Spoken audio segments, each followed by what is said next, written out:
Motivation letter क्या होता है, स्टेटमेंट ऑफ पर्पस क्या होता है, कि जो चैट जीपीटी को यूज करते हैं, डिफरेंट एआई टूल्स को यूज करते हैं। और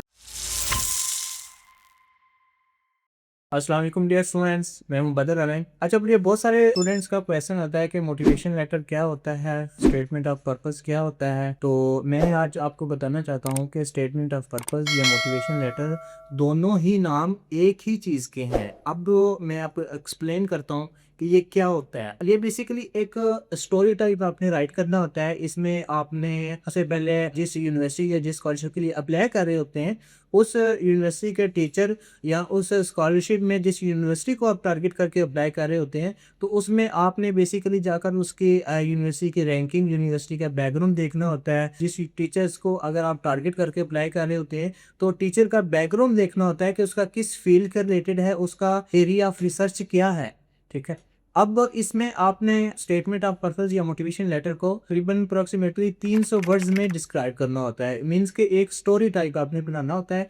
उसमें फर्स्ट ऑफ ऑल आपने अपने इंट्रोडक्शन बताना होता है, उसके बाद अपना एजुकेशनल बैकग्राउंड बताना होता है, फिर आपने बताना होता है कि वो इस स्कॉलरशिप के लिए या इस यूनिवर्सिटी की स्कॉलरशिप के लिए क्यूटेबल है। वो आपको तब भी पता होगा जब आपने उस प्रोफेसर की या उस यूनिवर्सिटी की या उस स्कॉलरशिप की रिक्वायरमेंट्स को ब्रीफली अंडरस्टैंड किया होगा।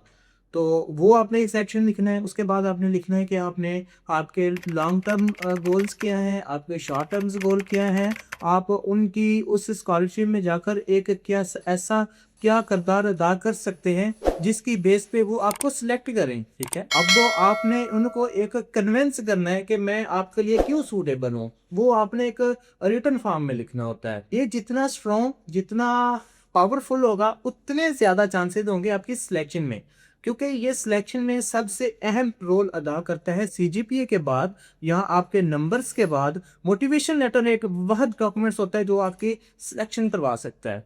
तो आप इसको जिस स्कॉलरशिप के लिए भी अप्लाई कर रहे हैं, आप उसको ब्रीफली अंडरस्टैंड करें, उस स्कॉलरशिप की रिक्वायरमेंट्स को, उस स्कॉलरशिप की क्राइटेरिया को, उस स्कॉलरशिप के प्रोफेसर को, उस स्कॉलरशिप के प्रोफेसर के रिसर्च एरिया को, फिर वो रिसर्च एरिया इसी मोटिवेशन लेटर के अंदर टारगेट करें। उनको टारगेट करके जब आप अप्लाई करेंगे, आपका उनके साथ एक इमोशनली अटैचमेंट बन जाएगी। जब आप इमोशनल उनके साथ अटैच हो जाएंगे, तो हाई चांसेस हैं कि वो आपको सिलेक्ट कर लेंगे। तो ये एक इसका प्रॉपर फॉर्मेट होता है। आपने कोशिश करनी है कि आपने इसमें लंबी लंबी नहीं छोड़नी, टू दी पॉइंट बात करनी है और ऐसी बात करनी है जिसके अंदर दम हो। ठीक है। बहुत सारे स्टूडेंट्स ऐसे हैं कि जो चैट जीपीटी को यूज़ करते हैं, डिफरेंट एआई टूल्स को यूज़ करते हैं और मोटिवेशन लेटर बना लेते हैं, तो वो बिल्कुल उनकी अप्लाई करने का ही कोई फ़ायदा नहीं होता।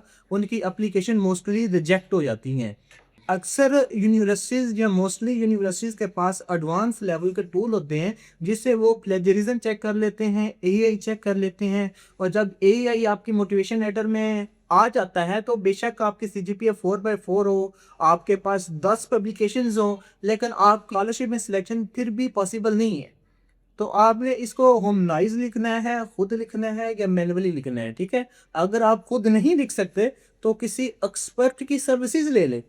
अगर आप खुद स्कॉलरशिप के लिए अप्लाई कर रहे हैं, अगर आपसे ये नहीं लिखा जा रहा, तो बेहतर यही है कि आप किसी एक्सपर्ट की सर्विसेज ले लें इसको लिखने के लिए। और इसमें मेक श्योर करें कि वो एआई से ना लिखवाया गया हो। ठीक है। और उसमें किसी किस्म का प्लेजरिज्म ना हो। आप अगर किसी से लिखवाते हैं, तो लिखवाने के बाद उसको चेक करें खुद। डिफरेंट किस्म के टूल्स आपको इंटरनेट से मिल जाते हैं जिससे आप चेक कर सकते हैं कि इसमें प्लेजरिज्म तो नहीं है, इसमें एआई तो नहीं है। अगर ये दोनों चीज़ें नहीं होगी, तो फिर आप इसको स्कॉलरशिप के लिए यूज़ करें। और इसी तरह की स्कॉलरशिप्स में कैसे अप्लाई करना है, कौन कौन से डॉक्यूमेंट्स चाहिए, कौन सा डॉक्यूमेंट्स कैसे बनाना है, या कैसे आप स्कॉलरशिप को विन कर सकते हैं, तो ऐसी तमाम तर इंफॉर्मेशन बिल्कुल मुफ्त हासिल करने के लिए हमारे चैनल को अभी फॉलो कर लें।